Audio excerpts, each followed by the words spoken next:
ఫీల్డ్లో ఉండే ఎక్స్పర్ట్స్ని కూడా మనకున్న పరిచయం తోటి వాళ్ళందరినీ తీసుకొచ్చి ఈరోజు తెలంగాణ రాష్ట్రంలో మనం పనులు చేస్తున్నాం. ఒక పక్కన మనం ఇచ్చేస్తుంటే ఈరోజు మీరు నీళ్లు నింపుతారా లేదా, నీళ్లు ఎత్తుతారా లేదా, వారం రోజులు మాకు అప్పచెప్పండి, మా తడాకా చూపిస్తాం. ఏమన్నా ఇక నేను కాదు కానీ మా అయ్య వస్తాడు అప్పచెప్పురు అని ఈయన బయలుదేరాను. మరి దీనికి కారణం ఏంది? రెండోగా ఆయన అంటాడు, అసలు కేసీఆర్ చాలా దూరదృష్టితోని ముందు చూపుతోటి కాళేశ్వరం కట్టిండు, కరువు వచ్చినప్పుడు ప్రజలకు వనుకొస్తుందని.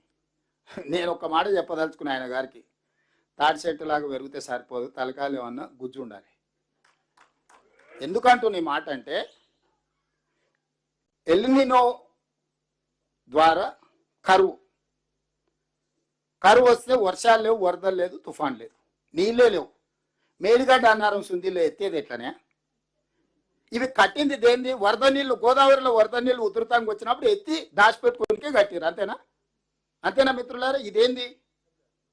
దీని బేస్ ఏంది? ఫ్లడ్ వస్తుంది, ఫ్లడ్ వచ్చినప్పుడు వరద జలాలు 90 రోజులు వస్తాయి, 90 రోజులలో రోజుకు 2 టీఎంసీలు అయితే 180 టీఎంసీలు తీసుకెళ్లి వేరే వేరే రిజర్వాయర్లలో మనం పోసుకోవాలనేది కదా మొత్తం ఈ ప్రాజెక్టు యొక్క ఫిలాసఫీ. మొత్తం స్థూలంగా ఈ ప్రాజెక్టు యొక్క ఆలోచన, అంచనా, నిర్మాణం ఉధృతంగా వరద జలాలు వచ్చినప్పుడు ఆ వరద జలాలు పోయి బంగాళాఖాతంలో కలవకుండా ఎంబడెంబడి వెతుకొని పక్కకు తీసుకెళ్ళి దాచిపెట్టుకోవాలనేది పెట్టినాం.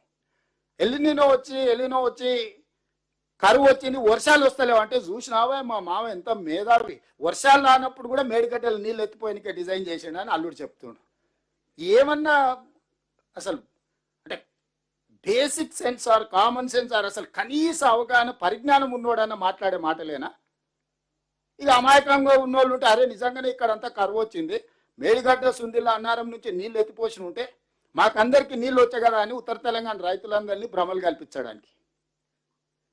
వర్షమే వస్తలేదు, నీళ్ళే వస్తలేవు అంటే వరదడికి వెళ్ళి వచ్చే, వరద వస్తే ఒడిచిపట్టుకోవడానికి ఉన్న అవకాశం ఏంది, ఎత్తిపోసేది ఏంది?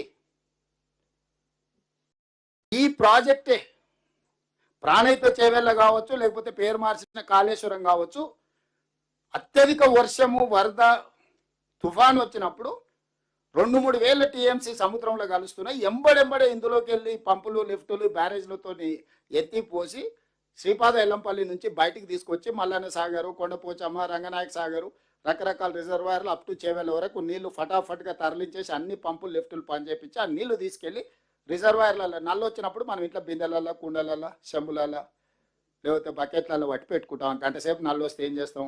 ఇంట్లో ఎన్ని ఖాళీ ఉన్నాయో అన్ని నింపి పెట్టుకొని ఆ పక్కకు పెట్టుకుంటాం. మళ్ళీ 24 గంటలు నల్లు వచ్చే వరకు పొదుపుగా వాడుకుంటాం.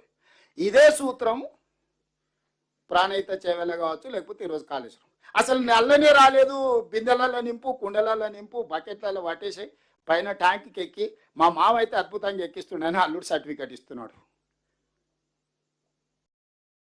ఈరోజు ఈ అన్నిటి పరిస్థితులకు కొడుకేమో మా అయ్య కప్పచెప్పని, అల్లుడేమో మా మామ ఎంత గొప్ప సూత్రం కనిపెట్టిండో చూడండి అని నేను ఒకటే అడగదలుచుకున్నా. ఇవాళ 9.5 ఏళ్ళు మీకు అప్పచెప్తే 8,21,000 కోట్ల రూపాయలు అప్పులు చేశారు. 3 ఏళ్లలోనే 38,000 కోట్ల రూపాయల ప్రాణహిత చేవెళ్ళ ప్రాజెక్టును 1,47,000 కోట్ల రూపాయలకు అంచనా పెంచి 1,02,000 కోట్ల రూపాయలు పేమెంట్ చేసి కట్టి ప్రారంభించిన 3 ఏళ్లలోనే కాళేశ్వరం కాస్త కూలిపోయి కూలేశ్వరం అయి కూర్చున్నది. మీకు అందిస్తే చేసిన నిర్వాకం అనేది దీన్ని విధ్వంసం అంటారు. ఫైనాన్షియల్ టెర్రరిస్ట్ అంటారు ఇంగ్లీష్లో. ఆర్థిక ఉగ్రవాది. ఉగ్రవాదం రకరకాలుగా ఉంటుంది,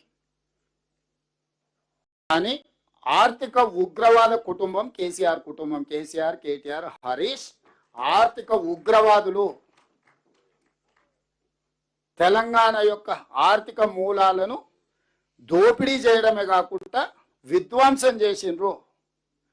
దీనికి ప్రజా కోర్టులో మొదటి విడతగా ఒక తీర్పు ఇచ్చిండ్రు, రెండో విడతగా గుండుసున్న చేసిండ్రు, మూడో విడతగా ఇంకా చేయాల్సింది ముందుంది.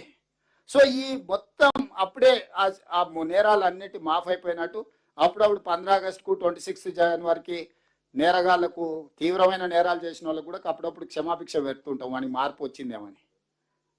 వీళ్ళు మారేటోళ్ళు కాదు, వీళ్ళు ముసుగు తోడుకొని ఉంటారు. తెలంగాణ ఉద్యమంలో ముసుగు తోడుకొని మభ్యపెట్టి